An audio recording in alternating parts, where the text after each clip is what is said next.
Hello friends आम्भे माने एबे city exam रे हिस्ट्री रु आसुथिबा किछि सिलेक्टेड क्वेश्चन डिस्कशन करिवु जहाँकि आपण मानक पई बहुत इंपोर्टेंट। आपण माने जदि सिटी एग्जाम पई सीरियसली प्रिपेयर होचंती ताले वीडियो को प्रथम रु शेष पर्यंत देखंतु काहेकि ना ए टाइप रो क्वेश्चन ही प्रति वर्ष एग्जाम रे आसुची। आपण माने जदि प्रतिदिन एई भली वीडियो देखिबा को चाहउचंती ताहाले हम चैनल को सब्सक्राइब करंतु एवं नोटिफिकेशन बटन को ऑन करी रखंतु जहाँफल नेक्स्ट वीडियो जो भी अपलोड होगा आपने जानीपारे और आपको एग्जाम प्रिपरेशन हो पारे। एवं यही क्लास रे मध्य आमर आउ एक स्पेशल क्लास विषय आपको जनइबी जो आपने बहुत कम समय निजक प्रिपरेशन करी एग्जाम रे सक्सेस पाई परिबे। तेज कौन रही डिटेल्स चलतु जानिबा। तो आज फास्ट क्वेश्चन देखो कौन रही जहाँकि 1 नंबर क्वेश्चन निम्नोक्त आंदोलन मानक मध्यरु केउ आंदोलन महात्मा गांधी शेष गण आंदोलन थिला? चंपारण आंदोलन, आईन मान्य आंदोलन, असहयोग आंदोलन, भारत छाड़ आंदोलन। तार राइट आंसर होउची ऑप्शन डी भारत छाड़ आंदोलन। भारतीय स्वाधीनता संग्राम सम्राट काहांकु कुआ जाउथिला? Mahatma Gandhi, Mohammad Ali Jinnah, Clement Attlee, Subhash Bose. Right answer होउची ऑप्शन ए महात्मा गांधी।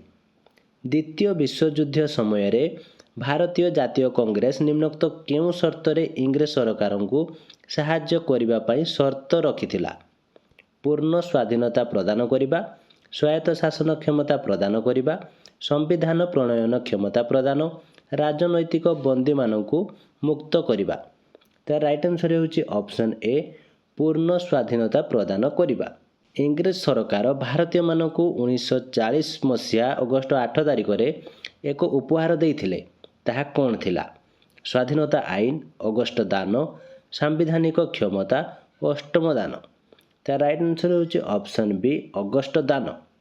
गांधीजी को व्यक्तिगत सत्याग्रह घोषणा परे किए प्रथम सत्याग्रही हेबार सौभाग्य अर्जन करथिले?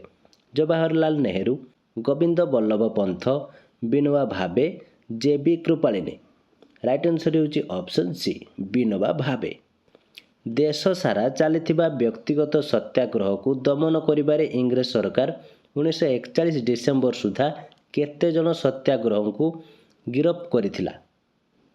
20,000 ऊर्ध्व, 25,000 ऊर्ध्व, 37,000 ऊर्ध्व, 29,000 ऊर्ध्व। राइट आंसर होउची ऑप्शन बी 25,000 ऊर्ध्व। भारतीय मानक दाबी को ग्रहण करि नेबा पई विश्वर केउ देश ब्रिटिश सरकार ऊपर चाप पकाइथिले? Option A America, German, France. Option B Australia, Italy, Japan. Option C Russia, America, France. Option D America, चीन, ऑस्ट्रेलिया। राइट आंसर होउची ऑप्शन डी अमेरिका, चीन, ऑस्ट्रेलिया। नेक्स्ट क्वेश्चन देखंतु क्रिप्स मिशन केबे भारत रे पदार्पण करिथिला? 1942 मार्च रे, 1942 अगस्त रे, 1942 सेप्टेम्बर रे, 1942 नवेम्बर रे। राइट आंसर होउची ऑप्शन ए 1942 मार्च रे। तो फ्रेंड्स यही टाइप रो बहुत गुड़े सिलेक्टेड क्वेश्चन मध्य आमर स्पेशल क्लास रे रही आपण मानक मु आम स्पेशल क्लास विषय मध्य जणाई देबा पई चाहूची। आपण माने जदि कम समय भितर अधिक प्रिपरेशन होई सक्सेस पाया को चाहूचंती ताहले आमर स्पेशल क्लास रे जॉइन होई परिबे जेउथरे आपण मानकु सिलेबस वाइज सब्जेक्टिव क्लास सह study material free PDF previous year question सह व्हाट्सएप सपोर्ट मिल जिवो और आपण मानकु लाइफ टाइम एक्सेस मध्य दिया जिवो जो आपण मैंने निजक भल भाव प्रिपेयर करी एग्जाम रे 100% सक्सेस पाई परिबे और आपण मानकर टीचर बा स्वप्न को मध्य पूर्ण करि परिबे। तो आप डेरी करंतु दिया व्हाट्सएप नंबर जॉइन लेखि मेसेज करंतु किंबा वीडियो डिस्क्रिप्शन में डायरेक्ट जॉइन रो लिंक दिया जाइछि सेटारे क्लिक करी मध्य डायरेक्ट आपण माने जॉइन हेई परिबे। तो एबे चलंतु आमे एबे क्वेश्चन उपर को जिबा। हमर क्वेश्चन कोन रहिछि क्रिप्स मिशन रो प्रस्ताव गुडी को केउथि पई भारतीय माने प्रत्याख्यान करथिले? भारत को पूर्ण स्वाधीनता संपर्क में कौन शर्त नथिला?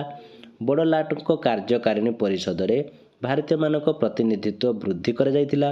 भारत को खंड विखंडित करी ब्रिटिश साम्राज्य को दृढ़ करने व्यवस्था थिला?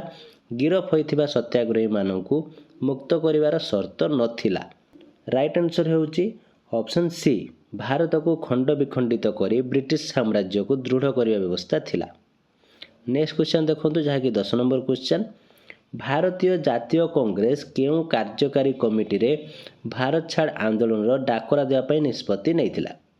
1942 जुलाई वार्धा ठारे कार्यकारी कमिटी 1942 ଅଗଷ୍ଟ ମୁମ୍ବାଇ ଠାରେ ସାଧାରଣ ଅଧିବେଶନ, 1941 ଅକ୍ଟୋବର ଅହମ୍ମଦାବାଦରେ କାର୍ଯ୍ୟକାରୀ କମିଟି, 1941 ନଭେମ୍ବର ପୁନେ ଠାରେ ସ୍ୱତନ୍ତ୍ର ଅଧିବେଶନ।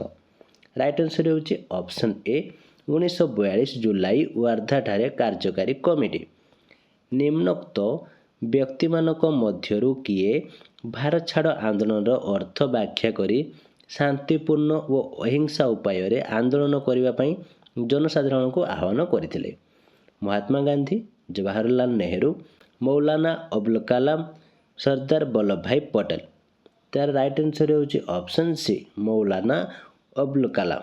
ସ୍ୱାଧୀନତା ଆମର ପ୍ରାପ୍ୟ, ସେଥିପାଇଁ ଗୋଟିଏ ମନ୍ତ୍ର ଅଛି, କର ବା ମର। ଏହା କିଏ କହିଥିଲେ? ସୁଭାଷ ବୋଷ, ଲାଲା ଲଜପତ ରାୟ, ସର୍ଦ୍ଦାର ବଲ୍ଲଭ ଭାଇ ପଟେଲ, ମହାତ୍ମା ଗାନ୍ଧୀ। ତ ଫ୍ରେଣ୍ଡସ୍, ଏ କ୍ୱେଶ୍ଚନଟି ବହୁତ ଇମ୍ପୋର୍ଟାଣ୍ଟ ଆପଣମାନଙ୍କ ପାଇଁ ଏବଂ ଏହା ଆପଣମାନେ ମୋତେ କମେଣ୍ଟ ବକ୍ସରେ ଜଣାନ୍ତୁ କି ଏହାର ରାଇଟ୍ ଆନ୍ସର୍ କ'ଣ ହେବ, କାହିଁକିନା ଏହା ଆପଣମାନେ ଭଲ ଭାବରେ ଜାଣିଥିବେ କି ଏହାର ରାଇଟ୍ ଆନ୍ସର୍ଟି କ'ଣ ହେବ। ତେଣୁ ମୁଁ ଜାଣିବା ପାଇଁ ଚାହୁଁଛି କି ଏହାର ରାଇଟ୍ ଆନ୍ସର୍ଟି କ'ଣ ହେବ, ମୋତେ ଆପଣମାନେ କମେଣ୍ଟ ବକ୍ସରେ ଜଣାନ୍ତୁ। ନେକ୍ସଟ କ୍ୱେଶ୍ଚନ୍ ଦେଖନ୍ତୁ କ'ଣ ରହିଛି। ଭାରତ ଛାଡ଼ ଆନ୍ଦୋଳନ ସମୟରେ ନିମ୍ନୋକ୍ତ କେଉଁ କାର୍ଯ୍ୟଟି ଗ୍ରହଣୀୟ ହୋଇଥିଲା? ସରକାରୀ ଅଫିସ ଉପରେ ଆକ୍ରମଣ ନ କରିବା, କାଗଜ ନୋଟ୍ ଗ୍ରହଣ ନ କରିବା, ଶିକ୍ଷାନୁଷ୍ଠାନଗୁଡ଼ିକୁ ବନ୍ଦ ନ କରିବା, ଗମନାଗମନରେ ବାଧା ସୃଷ୍ଟି ନ କରିବା। ରାଇଟ୍ ଆନ୍ସର୍ ହେଉଛି ଅପସନ୍ ବି କାଗଜ ନୋଟ୍ ଗ୍ରହଣ ନ କରିବା। 1942 ଅଗଷ୍ଟ 9 ତାରିଖରେ ଇଂରେଜ ସରକାର ମହାତ୍ମା ଗାନ୍ଧୀଙ୍କୁ ଗିରଫ କରି କେଉଁଠାରେ ବନ୍ଦୀ କରି ରଖିଥିଲେ? ଆଗଖାଁ ପ୍ୟାଲେସରେ, ଅହମ୍ମଦନଗର ଦୁର୍ଗରେ, ପାଟନା ବନ୍ଦିଶାଳରେ, ନାଗପୁର କାରାଗାରରେ। ତାର ରାଇଟ୍ ଆନ୍ସର୍ ହେଉଛି ଅପସନ୍ ଏ ଆଗଖାଁ ପ୍ୟାଲେସରେ। ତ ଫ୍ରେଣ୍ଡସ୍, ଏଇ ଟାଇପ୍ର ବହୁତ ଗୁଡ଼ିଏ ମଧ୍ୟ ସିଲେକ୍ଟେଡ୍ କ୍ୱେଶ୍ଚନ୍ ଆହୁରି ରହିଛି ଯାହାକି ଆମେମାନେ ନେକ୍ସଟ କ୍ଲାସ୍ରେ ଡିସ୍କସନ୍ କରିବୁ। ତ ଆଜି ଆମେମାନେ ଯାହା ବି କ୍ୱେଶ୍ଚନ୍ ଆନ୍ସର୍ ଡିସ୍କସନ୍ କଲୁ, ଆପଣମାନେ ପୁଣି ଥରେ ଭିଡ଼ିଓଟିକୁ ପ୍ରଥମରୁ ଶେଷ ପର୍ଯ୍ୟନ୍ତ ଦେଖିଦିଅନ୍ତୁ ଏବଂ ସମସ୍ତ କ୍ୱେଶ୍ଚନ୍ ଆନ୍ସର୍କୁ ଭଲ ଭାବରେ ପ୍ରାକ୍ଟିସ୍ କରିଦିଅନ୍ତୁ, କାହିଁକିନା ଏ ସମସ୍ତ କ୍ୱେଶ୍ଚନ୍ ଆପଣମାନଙ୍କ ପାଇଁ ବହୁତ ସିଲେକ୍ଟେଡ୍ କ୍ୱେଶ୍ଚନ୍। ତ ଇଏ ଥିଲା ଆଜିର କ୍ଲାସ୍ଟି କେମିତି ଲାଗିଲା, ମୁଁ ଯଦି କିଛି ଡାଉଟ୍ ଥାଏ କମେଣ୍ଟ ବକ୍ସ ନିଶ୍ଚିତ ଜଣାନ୍ତୁ। ଭିଡ଼ିଓଟି ଭଲ ଲାଗିଥିଲେ ଲାଇକ୍ କରନ୍ତୁ। ଆପଣମାନଙ୍କର ସାଙ୍ଗସାଥି ଯଦି ସିଟି ପାଇଁ ପ୍ରିପେୟାର ହେଉଛନ୍ତି ସେମାନଙ୍କୁ ମଧ୍ୟ ସେୟାର କରନ୍ତୁ, ଯାହାଫଳରେ ସେମାନେ ମଧ୍ୟ ନିଜକୁ ଏକ୍ଜାମ୍ ପାଇଁ ପ୍ରିପାରେସନ୍ କରିପାରିବେ। ଆପଣମାନେ ଯଦି ଆମ ସ୍ପେଶାଲ୍ କ୍ଲାସ୍ରେ ଜଏନ୍ ହେବା ପାଇଁ ଚାହୁଁଛନ୍ତି ତାହେଲେ ଦିଆଯାଇଥିବା ହ୍ୱାଟ୍ସଆପ୍ ନମ୍ବରରେ ଜଏନ୍ ଲେଖି ମେସେଜ୍ କରନ୍ତୁ କିମ୍ବା ଭିଡ଼ିଓର ଡେସ୍କ୍ରିପ୍ସନ୍ରେ ମଧ୍ୟ ଜଏନ୍ର ଲିଙ୍କ୍ ଦିଆଯାଇଛି, ସେଠାରେ ଆପଣମାନେ କ୍ଲିକ୍ କରି ଡାଇରେକ୍ଟ ଜଏନ୍ ହୋଇପାରିବେ। ଆପଣମାନେ ଯଦି ଆମ ଚ୍ୟାନେଲରେ ନୂଆ ଅଛନ୍ତି ତାହେଲେ ଚ୍ୟାନେଲକୁ ସବସ୍କ୍ରାଇବ୍ କରି ନୋଟିଫିକେସନ୍ ବଟନ୍କୁ ଅନ୍ କରି ରଖନ୍ତୁ, ଯାହାଫଳରେ ଯେତେବେଳେ ଆମ ଚ୍ୟାନେଲରେ ଭିଡ଼ିଓ ଅପଲୋଡ଼ ହେବ ଆପଣମାନେ ଜାଣିପାରିବେ, ଆପଣଙ୍କର ଏକ୍ଜାମ୍ ପାଇଁ ମଧ୍ୟ ପ୍ରିପାରେସନ୍ ହୋଇପାରିବେ। ତ ଆଜି ପାଇଁ ଏତିକି, ଥ୍ୟାଙ୍କ ୟୁ।